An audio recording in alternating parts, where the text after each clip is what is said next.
Hi, everyone. Welcome to this week's episode of Catholic Re.Con, Testimonies from Reverts and Converts. I'm your host, Eddie Trask. This week's guest is Samantha Stephenson, who, according to her amazing website, is a Catholic wife and homeschooling mama of four. She's the host of the Brave New Us and Mama Praise podcasts and author of Reclaiming Motherhood from a Culture Gone Mad, and also a devotional. It's called Mama Praise. She holds master's degrees in theology and bioethics, and her writing has been featured at Blessed Is She, CatholicMom.com, Crisis Magazine, Our Sunday Visitor, etc., etc. Samantha, thank you for taking time to be on the show. Thank you for having me. It's so great to be here. Awesome. Well, when I spoke to you briefly at a church event, you had mentioned that, if I'm not mistaken, there was a big part of your story related to college years. Mhm. What, if you can, go back in Yeah. time and what kind of led, if you have hindsight now that you've Yeah. reflected on, how did all of this lead up to that moment? How did it all start? Well, I was raised in a very faithful and devoted Lutheran household. So I grew up going to our church services every Sunday. And for anybody who's listening and doesn't know, the Lutheran Church is divided into a couple of different branches, and we were part of the more conservative, if you will, and it's called LCMS, and it's pretty much as close as you can get to being Catholic without actually being Catholic. At the same time, there's a lot of, or at least in the church I was raised in, there was a good amount of anti-Catholic sentiment. Is that the MS Missouri Synod? Yeah, Or is Missouri there, Synod. okay, got it. Mhm. Okay. Yeah, they joke that an ELCA and LCMS is a mixed marriage. Got So it. there's different Lutherans of all kinds, just like there's different Catholics of all kinds. Got But it. that's the family I was raised in. I was baptized actually when I was 2. My parents came to the faith, back to the faith, when I was born. They started searching, and so my dad and I were actually baptized together. His father had been a Baptist minister. Okay. Um, yeah, and he was actually, it's kind of sad, but he was excluded from their church following his divorce because I suppose I don't know the whole story. There's multiple sides to every story, but it sounds like because he couldn't keep his family together, he wasn't then permitted to keep a church together. So Got it. that, I don't know all the backstory of that, but that's kind of where my dad was coming from, and my mom wasn't really raised in any particular faith background, and I think they just kind of settled on Lutheran because that's the church that was there at the time. They wanted me to be baptized, and so, like I said, I got baptized when I was 2. Now, is Um, that common in the Missouri Synod? I don't remember, because the infant it's baptism, it's infant baptism. yeah, across Um, the board, pretty yes, much. so Yeah. it wouldn't be too common, but just like there are Catholics who come in when they're infants, and there's Catholics who come in Sure. later. Same thing Yep. in the Lutheran Church. And so then we moved. I was in a military family, so we moved to Hawaii when I was about 5. We moved to Maui, and we were part of a beautiful community of Lutheran at the Lutheran church and school there. So I grew up. My mom worked at the school.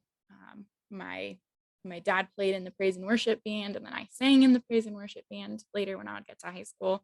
But it was just a beautiful community to grow up in, a community of faith, um, and I really miss being a part of it in some ways because it was such a nice community. And actually, in moving to Idaho, I feel like I've gotten a little bit of that back because in California we didn't have as much of a community.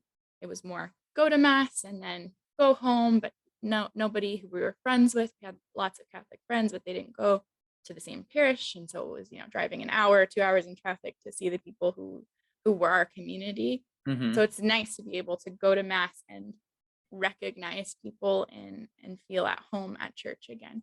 We've really been grateful for that.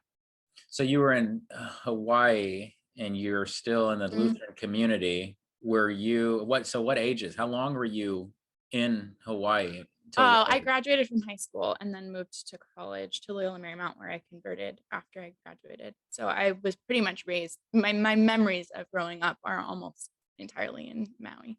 Got it. Now, how did you decide on that college, knowing it's Catholic. I Go ahead. went to a Catholic high school. There Okay. was no Lutheran high school. If there had been a Lutheran high school, my parents definitely would have sent me there instead. But there wasn't on Maui. There isn't. And so I went to the next best thing, which is the Catholic school. And so in the Lutheran church, I was confirmed in the Lutheran church, which is not considered a sacrament. It's more of something that you're doing for God, to confirm your faith. And so I was confirmed about 13, so before high school. So I felt like I know my faith, I know the Bible better than these Catholics do. And I had been going to Catholic school since 6th grade at that point. And I was very argumentative. By nature, I'm argumentative, and I continue to argue in the writing and things that I do. But as a teenager, it didn't come off so gracefully as one might hope. And so I was ready to argue with anybody about apologetics. I didn't know they were called apologetics. The Eucharist, I didn't know it was called the Eucharist, but I was ready to argue about that from a Bible-based perspective. Sure. And it was a very small school, and there wasn't really anybody in the school who was also a teenager who was passionate about our apologetics or arguing those things. And it was on the poorer side in terms of what the school had funds for. So they didn't have any religion teachers who had degrees in theology. They were the sweetest hearted women in the world. But when it came to knowing and being able to defend theology, I was very suspicious, and we just weren't meeting sort of eye to eye on those things. Got it. And I wanted to get a good grade, so I maybe kept a little bit more of that argumentativeness sort of inside. But inside, I was like, "You're wrong, and these are all the reasons, and I know everything because I'm a teenager." Wrong, like all teenagers know everything. Yeah, of course. For instance, when you say wrong about certain things, like what were those big matters? You talked about the what do you mean? So the big things, sola scriptura, sola fide. I was very ready to, I guess, argue about how we're saved, why we're saved. Faith and works was a big deal. At the same time, I was in my youth group, and we would study the Bible every Sunday, and we would read through the scriptures together. And there were things that didn't quite sit right with me. Okay. And I was willing to accept it because that's what I was being taught. And, but there were certain things, we'd read the book of James, it would say faith without works is dead.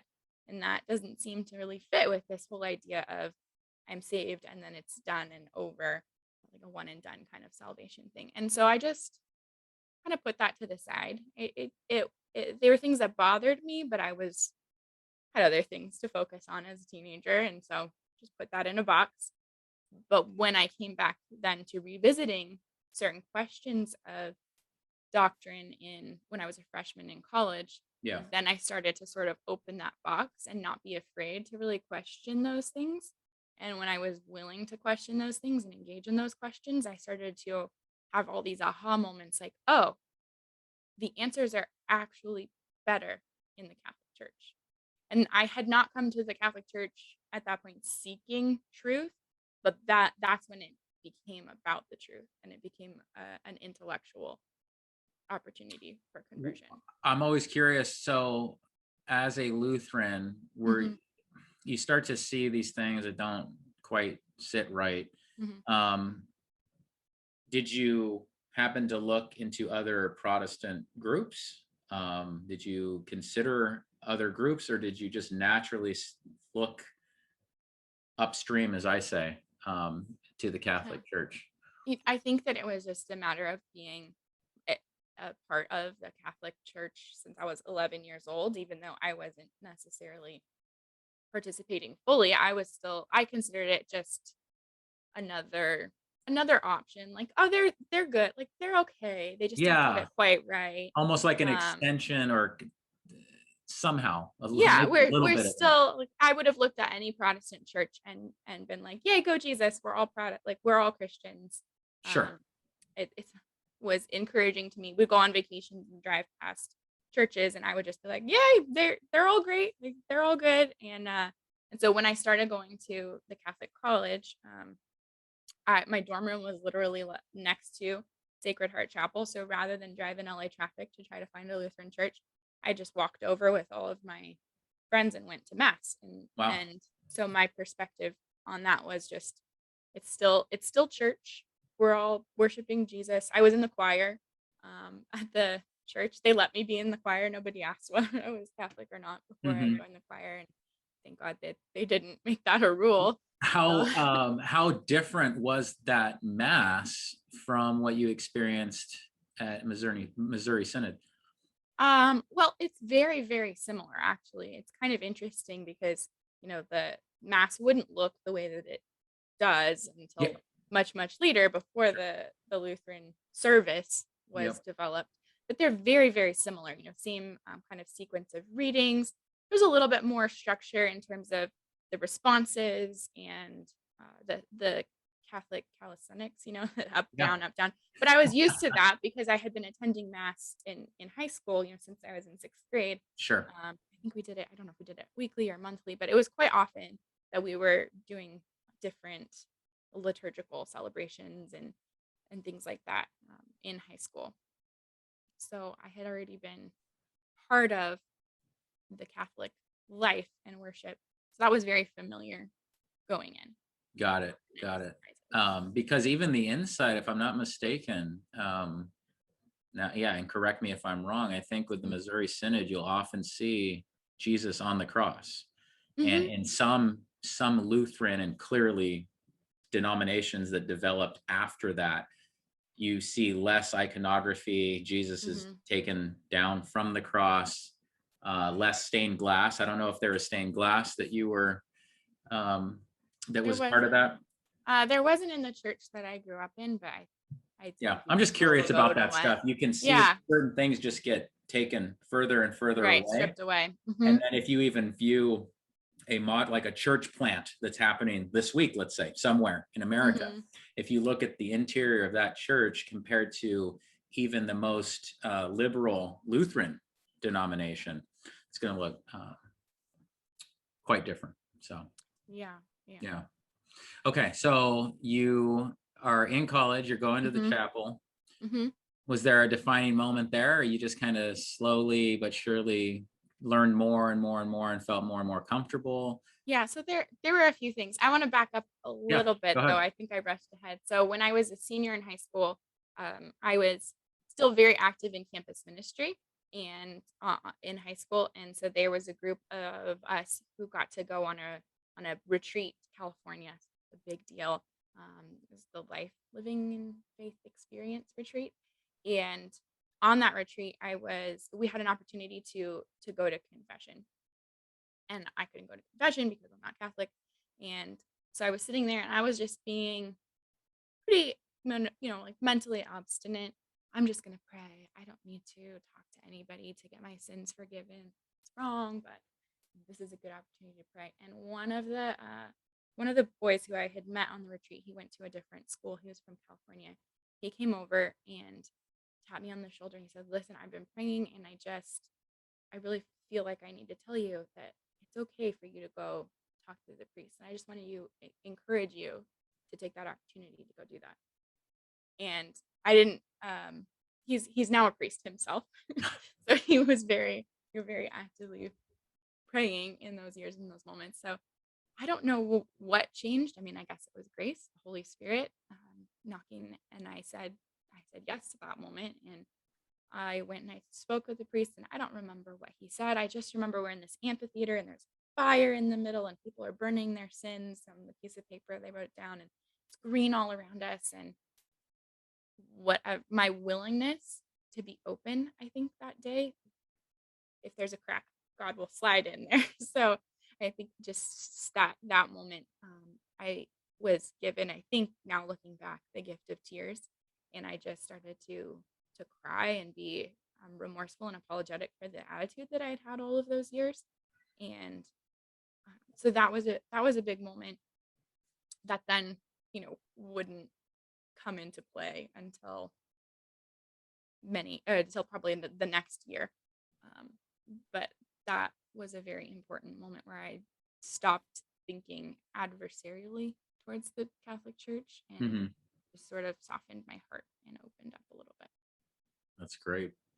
So, so then, like you said, the next year you're a freshman in college, you're going to the chapel, right? Am I Yeah. correct? So I was a freshman in college, and I was going, and I started dating a guy who was Catholic, and he had been on Jason Everett's Pure Love TV, so he was all in for his faith, and that really that was attractive to me. I didn't see it as like a barrier or anything, but he started to ask me questions about, well, would I consider not being on birth control if we got married, and it was very early in our relationship. But those things are important, like red flags. If you're not on board with those things immediately, Yeah. probably not a good foundation for a relationship.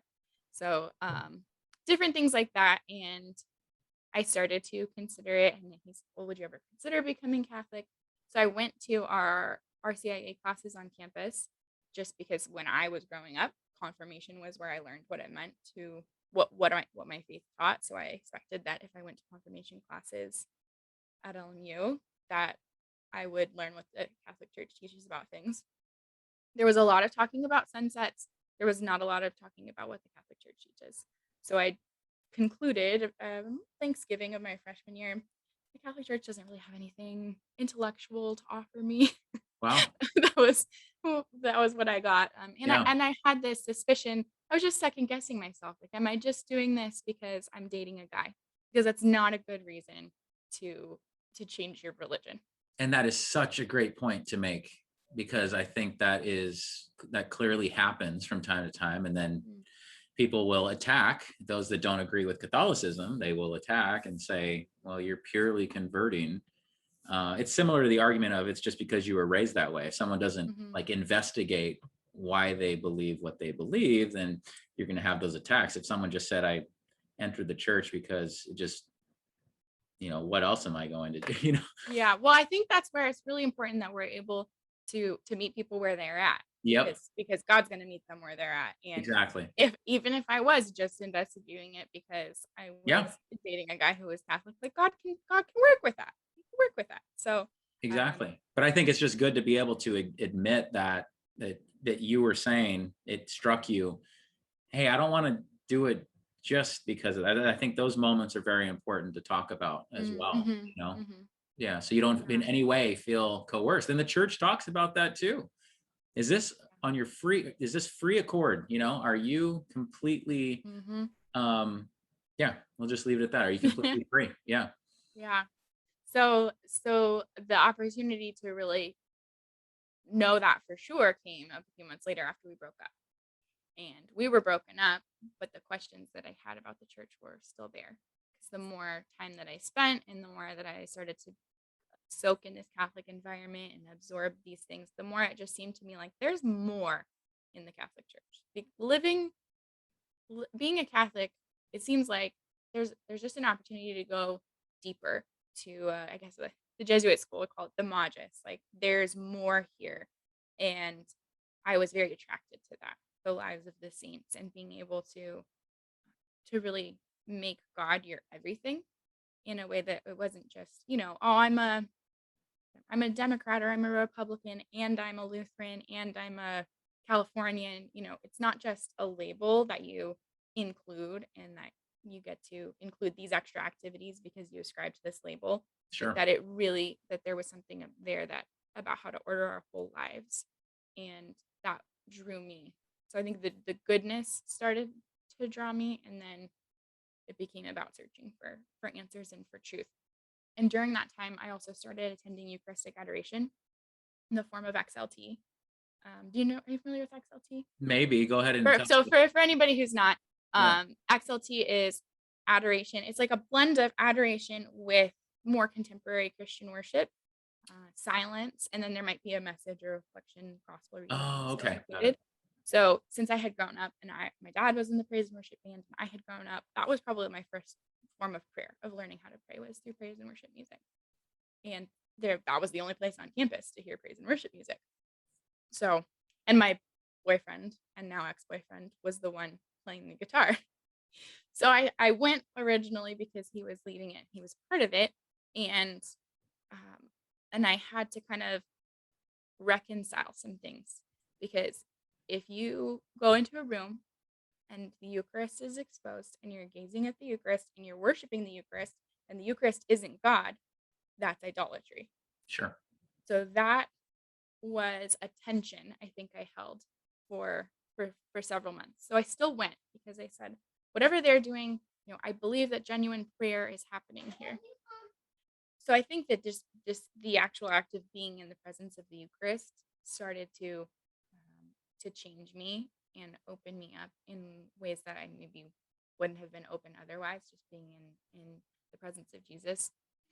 And as I started going there and I started getting to know some of the other people who were going, I got to know the two or three guys who started the XLT on campus originally, and they had this big fight to get adoration on campus because there were some liturgical tensions and things with the campus ministry of the time. Now they're very supportive of it, but then it's still going. But back then, it had been an issue. So I started to get to know them, and they realized that I wasn't Catholic, and they're like, I didn't know this, but they're like, oh, we're gonna get her. So they, one of them I got to know, his name was Derek. He is like a walking encyclopedia. Once he's read something, he remembers it. He remembers all of it. And so he had gone down the rabbit hole of learning everything that he could possibly learn about apologetics when he was in high school. And so he took me to lunch one day, and we were there for like 3 hours going, and he was just like, okay, what are your questions? What are your problems? He'd bring out the Bible, he'd open it up, explain purgatory, and I'm like, okay, purgatory, that makes more sense. Purgatory makes more sense than it's nicer that there's purgatory than just heaven or hell. Like, I like that. So, and it's there in the scripture. So, okay. And in explaining purgatory, we had to go into Maccabees. So then he had to explain why there were more books in the Catholic Bible. Sure. Yep. Why I didn't figure that out in high school, when just wasn't God's time, I guess. So anyway, he goes home to his apartment, and he tells his roommate, guess what? I just met the girl you're going to marry. And I did end up marrying his roommate. So my husband, Garrett, then he was dating another girl at the time. She was in choir with me, and we went on to the LA Religious Education Congress. Campus ministry group went. The campus ministry sponsored us to go, and it's this big event, lots of religious talks. And I wanted to go so I could continue to learn more about the faith. And so my friend Haley said, hey, you should talk to my boyfriend. He is a convert, and he had converted in high school when his best friend Derek was going on this rabbit hole and learning all these things about the Catholic Church. Then they went down that rabbit hole together, and then he came to faith in high school. And he said, oh, I have just the book for you. I just bought another copy because I can't find mine. Here, you can borrow it. It's called Rome Sweet Home. And then it was spring break, and I went home and I read Rome Sweet Home, and I was like, oh man, I have to become Catholic. But at that point, it was just intellectual, because I was still very nervous. I was very nervous about what my family would think. I knew that going back, if I ever went back to Hawaii, to that community, that I would not be a part of that church family anymore if I chose to become Catholic. And so that was kind of heavy. And I continued to pray with that for a little while. And I went back to campus, having read that book, and I was part of a faith sharing group that took place in the basement of the chapel. And whatever we were talking about that night, I don't remember the specifics, but I know it was about making choices and trusting God. And after that, we went upstairs, and occasionally some of us may have crawled in the unlocked open windows of the chapel after it was locked at night. I can neither confirm nor deny.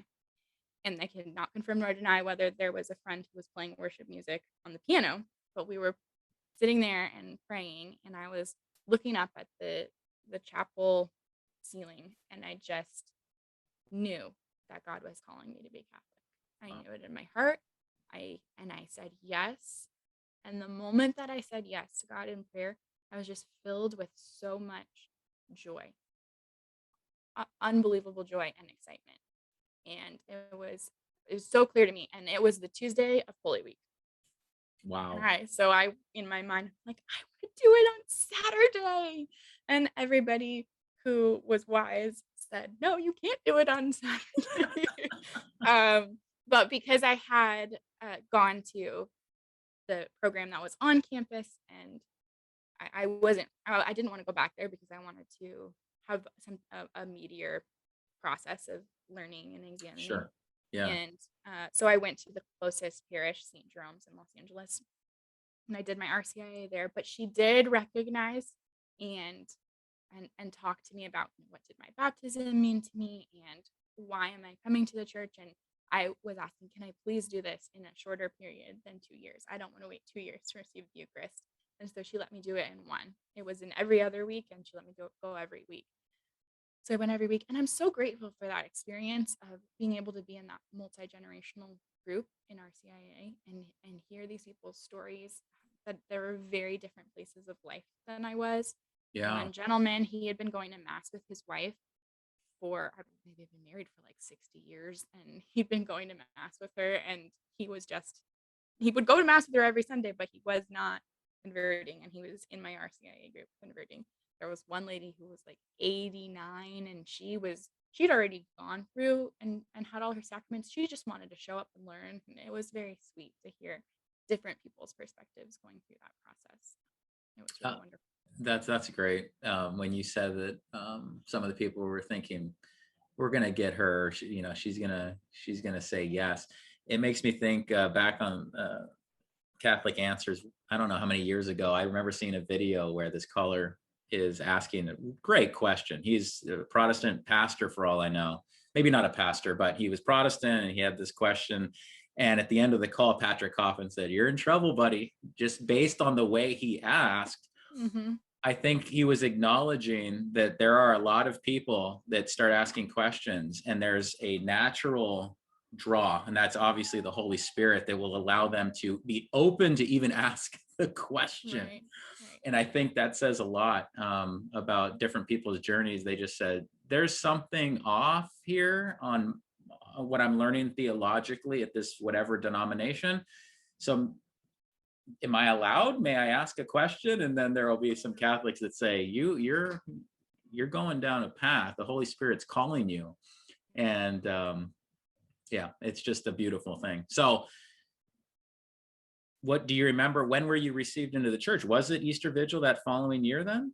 It was not Easter Vigil, but it because I'd already been baptized. So it was April 26th, 2009. 2009? Mm-hmm. Oh, nice. Awesome. So how did it go after all this? And you and Garrett at that point, were you engaged by then? Or how did that? Oh, no, we were still in college. So we didn't start dating for a while. He didn't want to start dating while I was praying and converting. And we had both been, I had been in a relationship with that other gentleman, and he had been in a relationship with our friend, who broke up with him because she wasn't interested. It's all amicable. But we started dating. So after the moment I said yes to God in the chapel, and about a month later, I was able to go on this amazing retreat in the middle of the desert. And I'm not remembering what it's called. And Arise. So it was called Arise, and it had been an annual thing, and that was the last year that I know of that it happened, because I had tried to go on it again.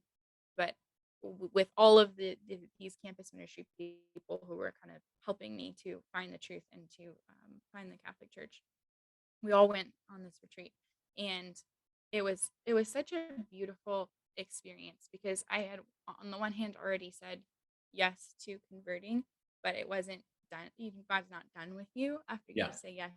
Yeah. And so there were so many graces and gifts of healing that I was able to receive because of that yes. So I went on this retreat, and I knew there were people who had issues with their dads, and I kind of knew what other people were struggling with, and I could hear things being said in the messages. I'm like, oh, that's God talking to this person. That's God talking to this person. And in a moment, we had adoration, and we were singing, and I said, like, why? I hear you talking to all of these other people. Why aren't you talking to me? And I heard God say, you can be close to me now. and it's very simple, the words, but the feeling that I had inside, it was like my heart was being ripped open, and he just was offering me a different kind of healing. And so I really feel like it's that. I think we read it most times during Lent. It's I will take away your hearts of stone and give you a heart of flesh. It physically felt like that. Wow. Um, I was amazing, and I was able to talk to this priest afterwards, and they're having confessions, and I couldn't have the sacrament, but I could still go and talk to the priest, and he recommended that I read Redeeming Love by Francine Rivers, which is a novel that fictionalizes the book of Hosea. There's a movie now too, and it's set during the gold rush, and it's just about um, on our unfaithfulness to God and then his enduring faithfulness and love. So he recommended that I read that book, and he recommended that I pray the Divine Mercy Chaplet, which I was baby, not even Catholic yet. So I had a couple of times picked up a rosary and tried to pray the rosary, but I had no idea what the Divine Mercy Chaplet was. Well, I drove the rest of the way home. My parents lived in New Mexico at that point. So from Arizona to New Mexico, and I picked up the book, and I took I took my rosary to adoration every day for about a month, and I prayed the Divine Mercy Chaplet every day. And the healing that I experienced, like I'm a different person now than I was before I made that drive and before I had that month of I didn't know anybody there because they had moved from Hawaii to New Mexico. So all I did was Sure. pretty much, it was a period of solitude and retreat. And thankfully I'm an introvert, so I enjoyed that solitude and retreat. But it was profoundly healing to go and just be with Jesus and ask for mercy, and it was a really beautiful gift that I would not have gotten if I had not Excellent. Excellent. converted. Um, so if you can transition to, this life of writing Mm-hmm. focusing on podcasts and things like that, how did that Yeah. all come together? Well, I would say I have always been a writer. I've kept a journal since I could write, basically, and I always loved books, and I wanted to write books. Um, and so that's always been a part of my personality. But then I got to college, and I kind of stopped reading the things that I wanted to read and things that were maybe more joyful, because the reading list for classes is large.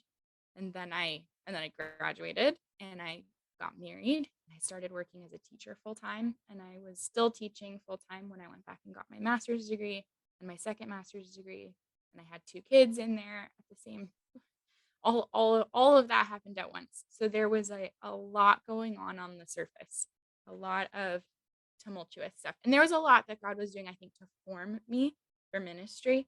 I really do believe that there were things that needed to be, I need to have little purgatories, if you will, Yep. get to be pruned, to be ready. And I know that continues today, but I can definitely see how the ways that being a teacher and just feeling my inadequacy to the task in doing that really helped deal with things like my perfectionism and letting go, lay the groundwork for being a mother, because being a mother and being a perfectionist it's a painful place to be. Yeah. Yeah. So but during that time, it was really painful because I was struggling with wanting to be a stay-at-home mom, and we were living in Southern California, and it was very difficult to make it on one income and to be able to have any kind of financial security. And so my husband and I struggled with that for a couple of years and had to make some interesting sacrifices to for me to be able to stay home. And when I started staying home, we had $7 left over every paycheck to make it in that. So that was, thank God we had enough, right? We had $7 extra, so we could save $7. Um, but and then God has been very good to us since then, and we've moved to Idaho, so we've had a lot more breathing room. When did you move? We moved a little over a year ago, May of last Wow. year. Yeah, I didn't realize that. Okay. yeah. Okay. And So then go ahead. Go ahead. but it was so when I started staying home, when my second was born, my son, he there was just kind of like stepping into monastic solitude almost.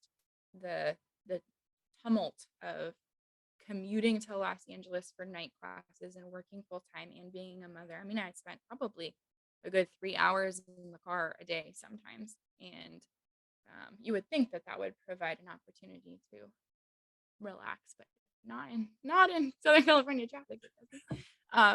So just everything kind of settled and got clear, and I started to remember that, oh, I like to write, and now I have time, comparatively have more time, a lot more time to think when you're nursing a baby.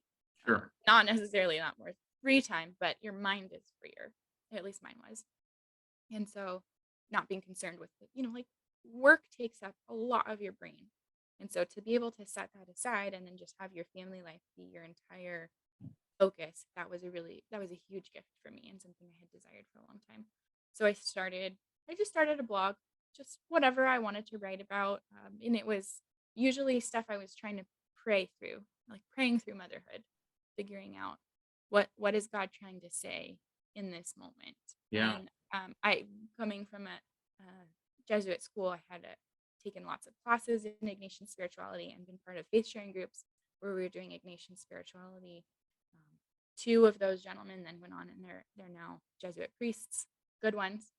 And so it was just an opportunity to really sink more deeply into that foundation of Ignatian spirituality that I had been given, and see, my daughter is hiding under the table because she's ashamed that she ate some crayons.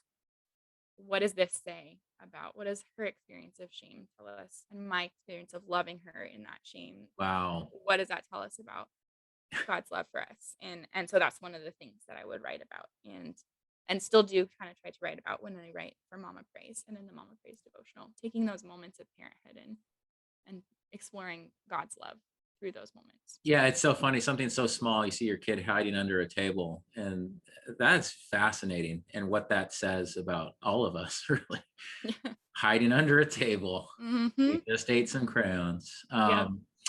And we all have our crayons. We all have our crayons for sure. What else do you like to focus on? What do you see the future as? I mean, obviously motherhood is going to be a huge component, but what else? I mean, I see the degree in bioethics. Are you doing a lot in that realm? Yeah, so I kind of feel like I have dual identities, but they're somewhat, I'm integrating. So I have these degrees in theology and bioethics, and I had written a like mama book that I submitted to a publisher, and the editor came back to me and said, well, you have degrees in theology and bioethics, and we have too many books like this one that you wrote. Can you write another book that deals with theology, bioethics, and motherhood? And I said, actually, I think I can. And I sat down to write it, and I outlined it, and then I went into labor with my third child that day. So I wrote her back from my hospital bed, and I said, yes, I'm in the hospital right now, but I think there's a book here, and that book will be coming out at the end of November. Okay. What's it going to be called? It's called Reclaiming Motherhood. Oh, that's the one I mentioned at the beginning. Yeah, Reclaiming Motherhood from a Culture Gone Mad. Okay. And so that deals with, all of the contemporary issues that would fall under a culture gone mad. The attacks on the family, and in from a bioethical perspective. So we're looking at childbirth, breastfeeding, embryo donation. Sure. Everything. Yeah, surrogacy, all of those things. Gender issues. Yeah. No, that's great. Yeah, and I think a lot of the terms that are, I don't know, pretty obvious, like breastfeeding versus chest feeding, or even when you think of the attack on the family, I'm hearing people have probably been hearing this for years, but I'm a little late to the party, but I'm hearing decoupling instead of divorce. That people are using the word decoupling, and I immediately think of, well, there's somewhere in all humans there is shame tied to the fact that the family is separating. And so why don't we just relabel it? So I'm seeing a lot of, and we're seeing this in many other areas, just relabel things, and somehow the impact is going to be different, or you can say, oh, it's not traumatic, it's just, it's decoupling. So that's interesting. I haven't heard that one before, but the interesting thing about that strikes me is that it it trivializes divorce, because decoupling is something that any couple who breaks up does. And that's very different. If you're dating and you've decided this is not Yeah, your future spouse, like that's a successful discernment. And that that's exactly. something to be applauded.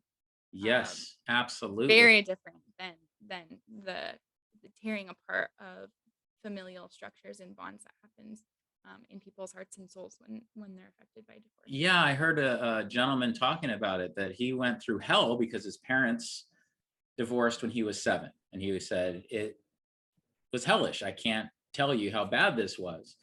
But now my wife and I have to announce we're decoupling. And he framed it, it was so odd. He framed it as a miracle, and that thank God his daughter, I don't know how old she is, can witness gratitude and love. He was taking, it was so bizarre. He was talking about the hell that happened to him as a 7-year-old.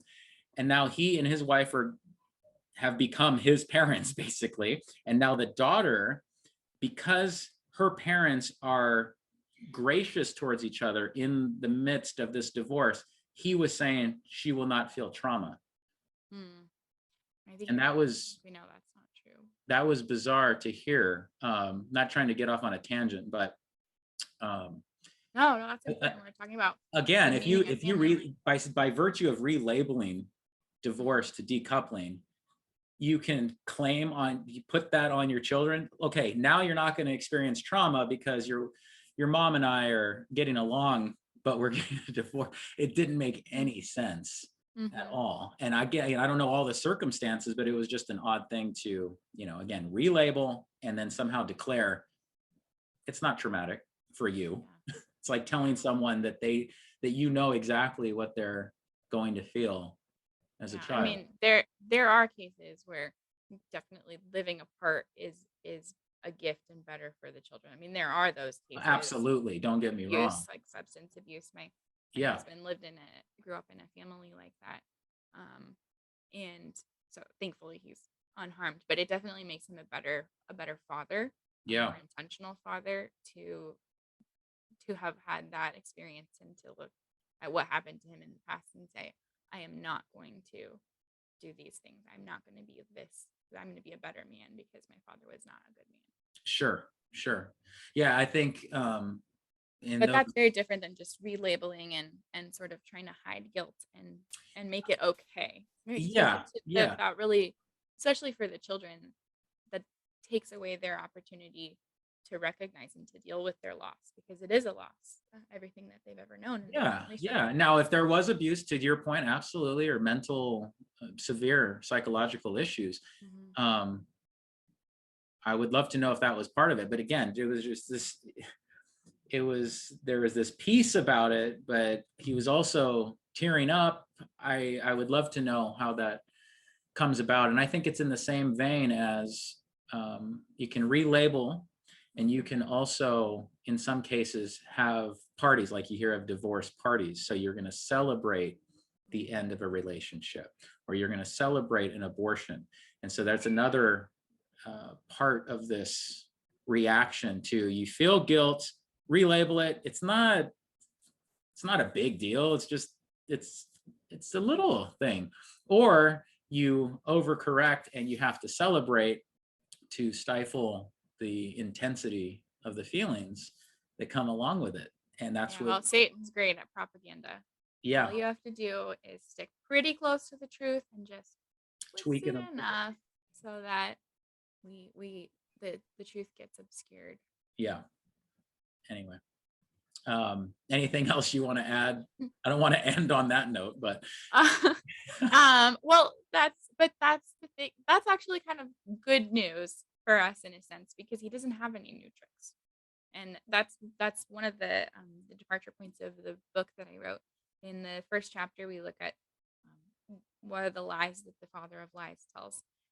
It is taking new forms in our culture. We have new capabilities and new technologies that we are capable of changing the human creature into becoming possibly a different kind of creature. those are capabilities that we have never had before. But at the same time, the tricks, the goals to separate us from God, like that's nothing new. And God's got this, but he's asking us to stand up and fight. And so that's kind of what the book is hopefully supposed to inspire people to do, Yep. is to reclaim our role as prophets and to not shy away from these topics, because the researchers are going to go ahead and do research. They're not going to ask for our permission. In some cases, they obscure what they're doing by using different words to kind of hide what they're doing. They're creating so-called synthetic embryos by putting together stem cells they're kind of coax them together so that they then develop into a blastocyst, and then eventually they're going to try with embryos, and they call them blastoids so that they don't have to say this is a human. A human blastoids, okay. Because it's not created using the same process. I mean, we already have lab created humans with IVF. So what is this? It's just created in the lab, but with a different process. And so if it were eventually to develop fully into a being, what would it be? It would be human. It is human, it has DNA, human DNA. So those kinds of things where they'll argue. Australia has outlawed it, but the United States, UK have not yet. And so people will argue and say, well, this blastoid it's ethical for us because it's not functionally similar yet to a blastocyst. It can't yet become an embryo. Well, if your research is successful, then does it become an embryo? Does it have a beating heart and a brain? Well, yes. So eventually it is going to develop into being something that's functionally similar. And at the same time, does it matter if it's functionally similar? Because I can think of a lot of human beings who are not functionally similar. To me, yes, who have human rights. Just because they can't speak or write or communicate in the same way that I can does not mean that they're not human beings and that they don't deserve respect. So those kinds of things are happening more and more.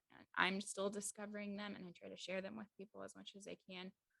I have a newsletter and a podcast that goes into those things a little bit more deeply. Yeah. But it's a scary road, but it's also a huge opportunity, because as we saw, abortion became embedded in our society. Well, what if we could get ahead of these issues before they become embedded in our society? It's wonderful that we have this momentum with the overturn of Roe v. Wade. That's fantastic. There's still a lot more work to be done, but at the same time, there are other frontiers in the pro-life movement. Well, and we have more opportunity to get ahead of some. Yeah, and I think all of this is always done under the guise of we care about you. This is for the betterment of society. So I think of the Screw Tape letters. It's like add a chapter where the demons are basically saying, okay, well, that's too blatant that we just want to take life or twist life. Just say that it's for the betterment of society and keep claiming, and it's about actual autonomy, actual freedom. Keep the message coming, and you're going to be successful. I mean, you can just see how this works. Like we said, relabel something. Great. It's all under the guise of, hey, this is going to potentially cure these diseases because we can do all these experiments. And more people say, sounds about right. So then your focus gets off of the blastoid and what that actually means. You just start seeing, I had not heard that. It's marketing. It's what? It's marketing. Yeah. It's absolutely it's all marketing. Yeah. We'll just call it this. This will make it more palatable. Yeah, exactly. Or I still go back. I still joke about this. Like you could have the worst possible food produced. I mean, I'm not even going to get into what that would look like. But if you just say now with 40% more vitamin C or vitamin D, or may help lower cholesterol in a subset of 2 people that live on this island, you can do a lot with marketing. I think you absolutely nailed it. Anyway, please send me all the links that are relevant to what you do, so I can put it in the video description. Yeah, absolutely. And yeah, I want to thank you for the testimony and obviously everything that you've done. I think what you said about God pruning is really crucial. That a lot of times, not only a lot of times, everyone that's called is going to go through these periods of pruning. And the Lord wants us to see like just how much sanctification is needed and how selfish we are and how we have to keep growing so that we can be better witnesses. So Yeah, and Satan wants us to see that as purely suffering that has to be avoided. And that is how he markets that, so that we don't see and recognize the ways that we have an opportunity to submit to whatever God is calling us to do and to really be pruned, to let go of what needs letting go of. That the lie that we need to avoid suffering. I mean, yes, suffering is not fun to experience. yes, But there is so much beauty. And if you listen to people who have really suffered and gone through things, there's so much beauty that comes out of suffering. It's incredible what God can do in our lives if we give those moments over to him. So that's just another example of the lies that Satan tells and the way that he twists it to tell us, no, we need to avoid suffering as much as possible. When in fact, I think the most beautiful thing that ever happened to us, Jesus dying and suffering for us, came through suffering. And suffering servant. Yeah, absolutely. Yeah, I think of John Vianney, St. John Vianney. He's talking about your cross, everyone having a cross, and he's saying, embrace it, grasp it, I think he says.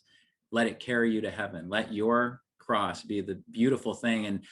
And then over time, you don't view it as a cross. The externally, people will say, whoa, you have a heck of a cross there. And the person they've developed this, I don't even know, this dependence on God completely, that it doesn't appear to them in the same way. It's actually viewed, like you're saying, there's the redemptive aspect to all of these things. Yeah. Free us from the things that bind us to this earth so that we can be free for heaven. Yep. Well said, Samantha. Thank you so much for your time. Thank you. Thank you for inviting me. This is great. It's always great to have an opportunity to talk about the things the Lord has done for you. Love it. Everyone, please share the video, like, subscribe, and pick up Samantha's books, and everything else she's going to send. Pay attention to her podcast, subscribe, and do all that fun stuff. Until next time, take care and God bless.